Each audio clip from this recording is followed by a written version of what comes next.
Hello people, welcome to my channel. My name is Hilary and today I will be doing Kingfisher read vlog. So, a couple of months ago I read the first Kingfisher book and that was called A Wizard's Guide to Defensive Baking.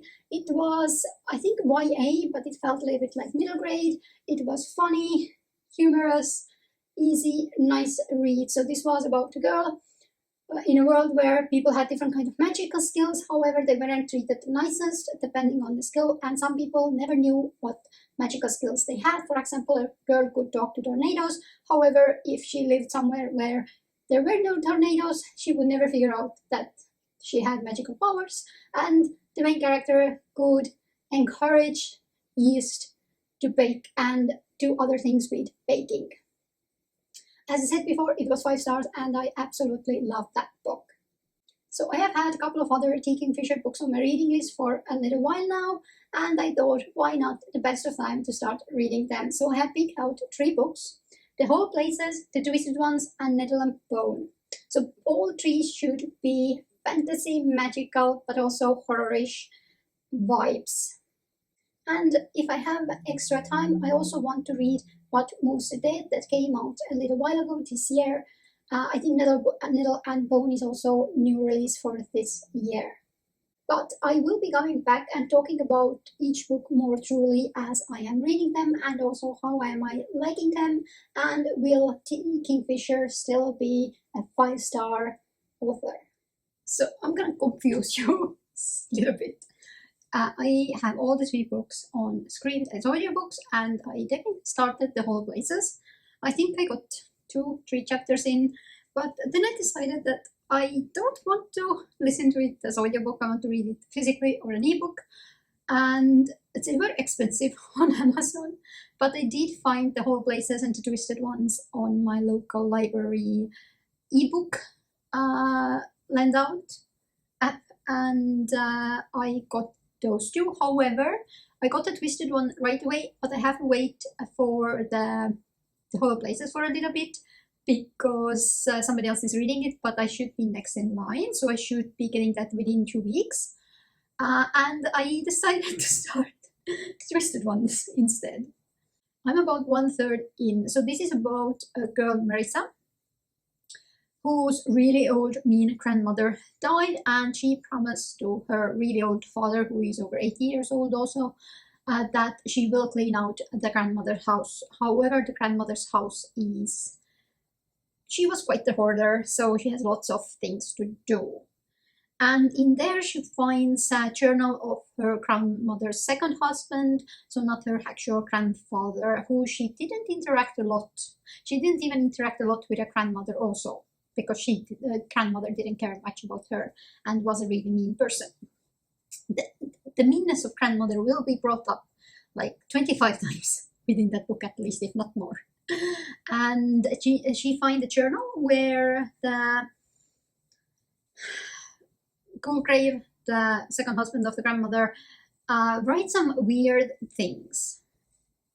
And in that book, there is one sentence that gets repeated throughout the journal, but also the book that we are reading, and that is something similar like, I twisted my face like the Twisted Ones, I moved my body like the something something, and I laid on the ground like the dead ones, or something like that. I couldn't find it on the Goodreads quotes, and it's not written in that page where I am right now on the book. Something like that, and honestly it gets stuck in your head a lot, at least in my opinion, in my case. And basically what she discovers are these weird stones that are carved, and if you look at them in a certain way or certain distance, they look like animals or humans, like really twisted ones, and something will happen with those. And that is basically it, what we have of that book as far. So I'm guessing that something happens with the Twisted Ones, if we're going by the headline of the book. However, I'm a little bit disappointed in the book. There's a couple of reasons. One is that she tells her story, and from the straight away, so one, we know that she will live, and the second one is I'm not enjoying it because she puts so much attention to everything and probably is a little bit realistic. For example, how much she talks about her dog all the time. But she's alone in the house with the dog, so it's kind of understandable. But it doesn't give me the dark, creepy vibes. I think it would be better if it was from a third person point of view, just talking about the events. It would feel more creepy. And I'm in the Late Night Crew Discord chat, and they are reading right now the Nettle and Bone that I do want to start also. And they have the same problem, that it's from the first person point of view, and it's not the best. So I'll see how that goes for the rest of this book, but yeah, I expected it a little bit more, especially how much everybody's hyping up the Kingfisher books in general, but also the feeling I got from the A Wizard's Guide to Defensive Baking, and how much I enjoyed that one. But we'll see. I'll come back when I am a little bit more in or finish the book, who knows. But I'll see you then and give you my thoughts about this book. So I'm right now at chapter 14. It's about 58% into the book. And it says I have about 100 pages left. And I am so torn of this book. Basically, after I finished the last section, we found the book that the main character, Melissa, I think was called, was looking for, and at least one of the books. And she started reading it, and we just read it. It was nonsensical, and it was really, really, really, really boring. And now after that, we are getting a little bit more action, and it is anxiety inducing, and I'm kind of now enjoying it. So I'm not sure what to think of this book. Like in general, yes, it is anxiety inducing in theory, but the first half of the book, the main character always jokes about, sings about, thinks weird thoughts, thinks about her dog and so on. So it like lessens the impact of the anxiety of she going around in the forest and weird things happening and seeing weird animals and so on. So I'm not sure what I was saying before my cat started to puke furballs, but I cleaned that up and I'm back. So what I think I wanted to tell you is like the first half of the book, where is the descriptions, like little things happening, and you could so nicely bring up the anxiety and tension, like slowly and slowly and slowly. However, it being the first person, and she singing and talking and making jokes, and it kind of ruined it up to the point of she finally reading the book. There was one scene during the night at the bedroom that something happened. However, it was such a short scene and nothing else happened around that. And then we got to the book reading, so it kind of ruined it. But I think now things are picking up more, and we get these weird interactions, and so it will be more probably anxiety inducing. Why I'm saying that word so much. So I'm hoping it gets better, but I think it will get 3 stars maximum, because it's the 3 stars is for me is an average book. 4 stars is a really well written book. However, I personally didn't like something, or I don't want to reread it. 5 stars is a definite reread. And 2 stars is there's something really wrong with it. I probably could recommend it to a person or two, or understand why some might like it, but it's just too problematic for me. So I think it will be 2.5 or 3 stars in general. But we'll see how it goes for the last 100 pages. But hopefully there will be more these weird, disturbing scenes. So I finished the Twisted Ones, and I gave it 2.5 stars. So the last time I think I was here, I was getting really excited. Things were creepy, things happened, they got attacked, and it was anxious inducing, and I enjoyed that a lot. However, it didn't last very long, and then our main character decided to take initiative, and after that I was so bored. I would have maybe preferred it to be left a little bit up to mystery, whatever, or something, but yeah, I was just bored. It wasn't, the stakes didn't feel that high, especially with the humor. I think the same problem I have with this book is that I have with Marvel Cinematic Universe later books now, later movies now, is that they put too many jokes in there. So it will take away from the plot, the characters, the atmosphere, and everything else. It's just joke after joke after joke, and I do understand people making weird jokes in awkward situations or tense situations, but there was just too many. And since it is supposed to be fantasy mystery, fantasy horror, or something along those lines, it didn't feel that. For example, the Wizard's Guide to Defensive Baking by Kingfisher, that had this playful atmosphere, playful characters, the jokes, and everything suited really well. However, in this one, it was just so bothersome. And yeah, I didn't enjoy it. I thought that the jokes and everything else, it took so much away from the characters. They became just these joke machines and nothing else. And also from the plot line and horror aspect and everything else, there were a couple of scenes where basically a main character wasn't in the front line of action and something was attacking her or them or whatever.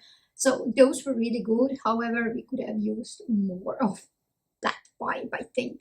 And this comes my main problem lately with these fantasy horror kind of stories. I loved Small Favors and House of Hollow. They had this creepy factor, and I'm trying to find something else that would suit that vibe. And I have a lot of maybe having the same kind of vibes books on my this year's TBR in Goodreads. However, most don't live up to it. However, I am still giving Kingfisher more tries. So I do have the 2 or 3 books I want to read in this blog, and also she has much more, and maybe I'm gonna 12 next do something along the Wizard's Guide to Defensive Baking, which I know I'll probably really like. But I'm gonna take a break here, and I'll come back when I have started the next book. So I started the Hollow Places, and it is much more enjoyable than the Twisted Ones. So this is a story about a female, Kara. A lot of people call her Carrot, who has a divorce and is going to move in with his uncle, who owns a curiosities shop, so lots of weird things. However, the uncle has some health issues and he is away, so Kara is mostly left alone to keep the shop. And she becomes more friendly with the next door coffee shop barista, Simon, and they together discover a doorway, a portal, a hole in the wall to a place where there are a lot of other these kinds of portals or doors or holes and a lot of weird creatures. So it took quite a while, I think around 100 pages or so, for us to get to the portal, and then things got really weird and creepy. And now I'm 200 pages in and it is becoming more and more and more disturbing, and I am so enjoying it. So it still has this slight humor that the Kingfisher has, however it is not as prevalent, and the creepiness factor, the atmosphere is so much better than in the Twisted Ones. And honestly, this kind of horror from the Kingfisher I enjoy. And this is a book I will definitely recommend, and I'm really excited. So I have about, I think, 60 pages left to see how it ends. So I'm gonna definitely finish this today. And the next one will be definitely Nettle and Bones, of which, what I haven't heard the best, it should have similar problems that I had with the Twisted Ones, but we'll see. What I can tell you about Kingfisher right now, especially on the, let's say, books that take place in our world, the horror ones, is that we have main characters who are very knowledgeable about different kind of plants or just random facts because of their work or something else. Second is she references a lot about reading or hearing, basically reading or writing fan fiction. Which, I don't know, is a weird thing. I don't like when people mentioning reading fan fiction or there are too many references to things and pieces of art and everything else that take place in our world. I think I had some other things that I had written down, but I don't have that page with me. But I think there were two things. One was I loved the subtle reference to the picture of Dorian Gray. It was done really nicely and subtly that I really liked. Also, there was one sentence that I didn't see coming at all. And that was connected to Simon, the barista, and I can't remember the situation, but basically he answered something about backdoor sex, let's call it. And I was like, wait, what? Where did that come? And they didn't reference it anymore.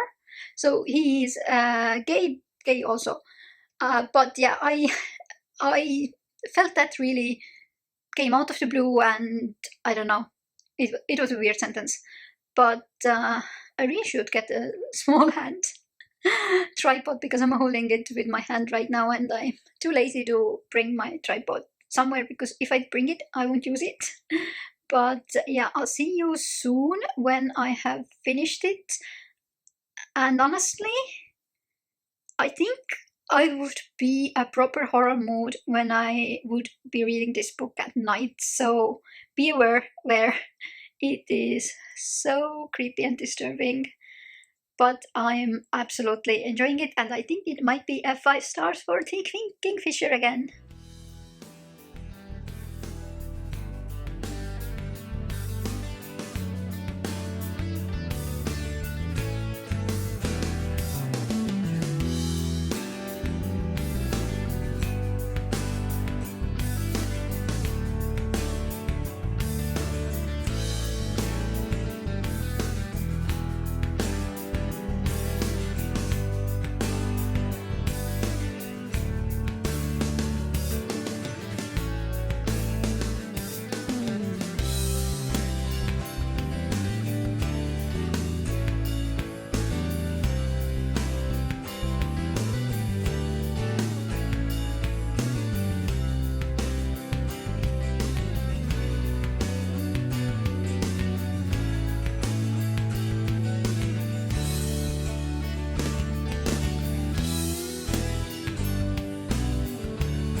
So I finished Hollow Places some hours ago, but I'm back at home, and I absolutely love this book. So I gave it 5 stars, and I loved the creepiness, disturbing parts, everything. It was such a good book. I did have some questions at the end.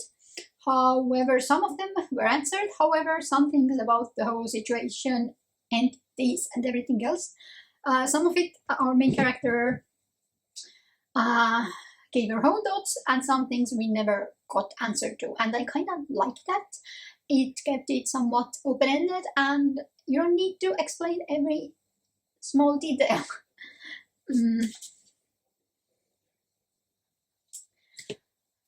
What can I tell you more about this book? I am tiny bit happy I didn't read it at night because some things were really disturbing and creepy. And also, for some reason, I want to go and cut down all the willow trees I can find. If you have read the book, you will know why. But otherwise, yes, this was definitely a hit for the Kingfisher and I loved it. And before I hop off, I just started Needle and Bones. Literally, I have read the first 2 sentences and I'm intrigued. The 2 first sentences are: the trees were full of crows and the woods were full of madmen. The pit was full of bones and her hands were full of wires. So, I don't know what this book is about. I haven't read the synopsis for months. But I'm gonna get a little bit in and come back and tell you the synopsis of the book and also my initial thoughts. However, what I have heard about this book aren't the best of things. The Late Night Crew had this as this month's pick, and I think some of them DNF'd and others mostly didn't enjoy it. There were a couple of exceptions, and I am thinking it will be more on the level of the Twisted Ones than on the scale of the Hollow Places, for me at least, but we'll see.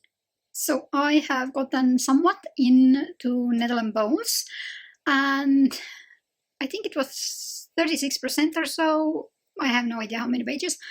And this is a story. It's more whimsical fantasy with slight horror aspects in it than the Kingfisher other books I have read right now, and it is also devised a little bit differently, and I'll go over that in a little while. But this is about a girl, Mara, I think I read last night the book, so the details might be iffy. And she has 2 sisters. She's a princess of a small country, and her first sister gets married to a bigger kingdom, prince of that one, and she dies sadly, and then the middle sister is married off, and things happen. She isn't in a very good relationship, and our main character decides that she needs to do something. Our main character is a little bit young and naive. Okay, well, not young, she's 30 at the time we're taking it place, but when she was 15, she was sent to a convent, and she has lived there most of her life. And then when she hears about her sister, she decides she needs to do something, goes to a dust witch who tells her to do 3 impossible tasks. She manages to do some of them, and this is basically where our story starts. Literally, the first scene starts with her second task, and then we go back in time and get all the backstory, and then by the 6th chapter we have managed to catch up. So those impossible tasks were really, really short ones. And honestly, I'm not fully enjoying it. We have some similar aspects to other T. Kingfisher books that I have read. We basically have a main character with animal sidekick, and we are getting a human sidekick also who is more like tri-humor, and then things happen. However, the main difference is the vibes, but also that this is not written in the first person, but in the third person point of view. My problem with this story is that I'm not captivated. I just don't care. Our main character herself says that she doesn't feel a lot, and we see the death of a sister, death of some other people, some other like emotional parts, and she's like, I'm not feeling anything. Maybe in 15 years I'll feel something and I'll cry that my sister who I loved a lot died or something like that. And it's also going by so fast, and you get so little snippets that honestly I don't care about the main character at all.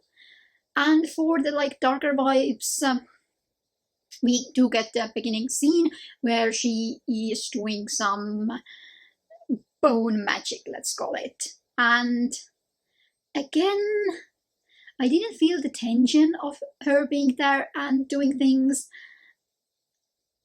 And also, like the impossible tasks, we barely get any mention of the first task.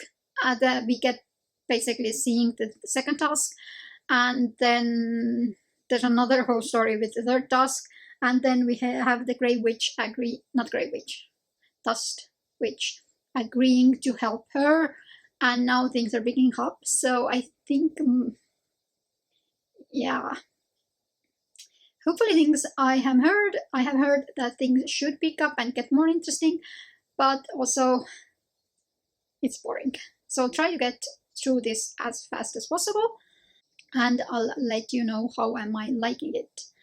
It is over 32 degrees outside. I am basically dying here, and hope things are getting better, but I don't think they are, so I'll try not to die. But I'll come back when I have hopefully finished the book, and hopefully it will go by fast. So I finished Nettle and Bone yesterday, and I gave it 3 stars, although I think I might have been a tiny bit too kind in that it's somewhere between 2 and 3 stars, I think. I'm gonna try to do this really, really fast because it is hot as hell in here, and I'm slightly dying. Somewhere in the middle of the story, I did a prediction that the end battle or the end scene, the main thing, how to kill the prince, will be like 2 pages long, and it went somewhere there. But that again is very familiar to a lot of YA and other books where we have this big build-up, anticipation, the end goal, and then it's just like a couple of pages long, and it will go by just in a blink of an eye. Otherwise, honestly, I was mostly very bored throughout the book. I did a little bit like the fairy godmother character, especially at the end, but the main character, they were also bland and boring. I think the main problem I had with this book was the pacing and what was given more pages of the book and what wasn't. If we take some interesting parts, Goblin Market, or some creepier aspects, those were really small and fleeting moments in the book, barely just there, and then we had like 4 chapters of them just walking. And if the book is like 250 pages, 4 chapters is quite long. Is it fantasy horror?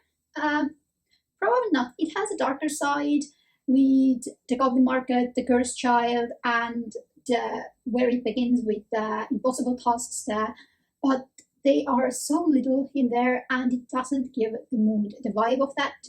So I would give it more whimsical, tiny bit darker fantasy than fantasy horror that I was hoping it is. And also it gave me a lot of fairy tale vibes. So I have here my Brother Grimm's fairy tales. These should be as close to the original ones as we can get, and I am still halfway in. And honestly, the Nettle and Bone gave me the same vibe that a lot of stories in here have, except that the stories in here are 1 to 3 pages and some longer ones are about 10 pages maximum. And I feel that with Nettle and Bone, you could condense it to 10 pages and you wouldn't lose much. It felt very similar how it was built up, how things were described, except it was 250 pages. So, but also there weren't enough descriptions of what the world is like, the characters themselves, or even the events. So I honestly don't know where the 250 pages went. So this is a proper bust for me for the Kingfisher. And what I also discovered while reading it is, in this vlog, this is the only one that has romance in it. I think the Wizard's Guide to the Offensive Baking had some sort of romance also in it at some point, but it was also very in the background. Here we see it more. And honestly, I found that in the other books I actually enjoyed that we had the relationship between the two characters as friends and no love interest, and it was a really nice change for most of the other books I'm reading. So if you want to read a book that is horror and has a really interesting friendship growth in it, please pick up The Hollow Places. But in general, I'm not going to conclude the blog here yet, so I think I'm going to pick up What Moves the Dead by T. Kingfisher as the last book. As far as I have understood, this should be in the more similar side as The Twisted Ones and The Hollow Places. It should be a gothic fantasy horror story, and also it is inspired by some other story. I'm not exactly sure what, but it should be more similar to the Ustu than Nettle and Bone, and I think there is like good chance that it might be book for me. But I'll come back when I have read that a little bit and can give you a proper synopsis because I have no idea what that book is about. Hi. So I'm here. I have to be a little bit creative to get to new angles because I need a new tripod because this is too short one to film properly. However, I picked up another T. Kingfisher book and it's called What Moves the Dead. So this is also, it is based on another short story similar to the Twisted Ones and the Hollow Places, and it is based on fungus infection, basically. We have a main character who visits some friends. One of them is dying, and she discovers that there are some weird funguses growing everywhere, and they are trying to discover why the friend is dying. It's a weird book. It kind of gives, there are a tiny bit of aspects that connects with the other story she has written, similar style. We have the main character, we see it from her point of view, similar to The Hollow Places, The Twisted Ones. We have this kind of creepy story in theory. However, I find it tiny bit Some of the descriptions and the storyline is okay, and for some reason it gives me Agatha Christie and Then There Were None vibes, but I'm audiobooking it, and I don't know, the voice who reads it gives me a very similar feeling, so it might be that. It's not overly creepy or anxiety-inducing or just plain terror, so it does give me Agatha Christie and Then There Were None vibes. It's the only Agatha Christie book I have read, so give me a break. But I think it's an okay story. I have half an hour left to listen. I'm listening it, I think, 1.5 speed, so I was mostly listening to this book while I was deep cleaning my bathroom. So cleaning and hearing about fungus was interesting. It does have some, as I said, some aspects that the other books have. However, I think it lies somewhere in between The Twisted Ones and Hollow Places and Nettle and Bone. It does give me some other genre vibe on the whole. So I think I'll come back when I have finished listening to this one, hopefully today, and then I'll give you my general thoughts on the Kingfisher. So I have just cozied up and I remembered that I haven't finished off this vlog. What I can tell you about What Moves the Dead is that my opinions are still valid. What I have been thinking about is that probably the one who did read the audiobook or who I listened influenced that experience a little bit. You could have maybe read it a little bit more, that we could feel the anxiety that the characters have it, what is going on with their friends, what is happening, can they be saved, and there is very being worried about their lives. and maybe if I would have gotten it as an ebook or a physical book, maybe it would have translated it a little bit better. However, the audiobook had the same, the tone of voice was very similar to that, as I said before,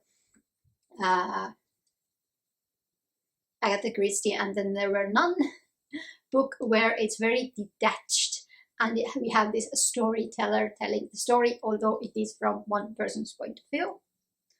But in general, so my conclusion for T. Kingfisher is that I think I can say she is an amazing writer, especially since she, I think, writes, this is her pseudonym, and she writes also under her actual name, if I'm 100% certain. And we have a very wide variety of different kind of books, and there are even some that I haven't even touched upon. We have a medium playing with some balls, so if you hear any weird noises, sorry about that. But we have, what I have done is very middle grade, fun, easy, interesting world building fantasy book like Wizard's Guide to Defensive Baking. We have this more fairy tale-esque, little bit dark, little bit creepy, but still very, I would say, still whimsical and easy to digest fantasy book with Netherland Bone. And then on the other hand, we get this more darker and creepier. So if you want something in between and maybe a little bit more detached story, you don't want to fully go into the anxiety-inducing gore, then maybe there is What Moves the Dead for you. And then in the other end of spectrum, we have the Twisted Ones and the Hollow Places. Hollow Places was my favorite. So my favorite books from T. Kingfisher were from the two other opposites: the Wizard's Guide to Defensive Baking and the Hollow Places. So, and I'm definitely going to try out more of her books, and I can freely recommend her to different people trying out, because I'm pretty sure there is at least one book you would really like. But this is about it, because Minion is now trying to get the ball under the cubby, and I think he needs a helping hand. But I do hope you enjoyed this reading vlog. If you have any favorite, have you ever tried T. Kingfisher books? Do you have any favorites, or some that you really didn't like? Please let me know, or maybe something for me to recommend to read. But other than that, thank you for watching. I do hope you enjoyed this video, and bye!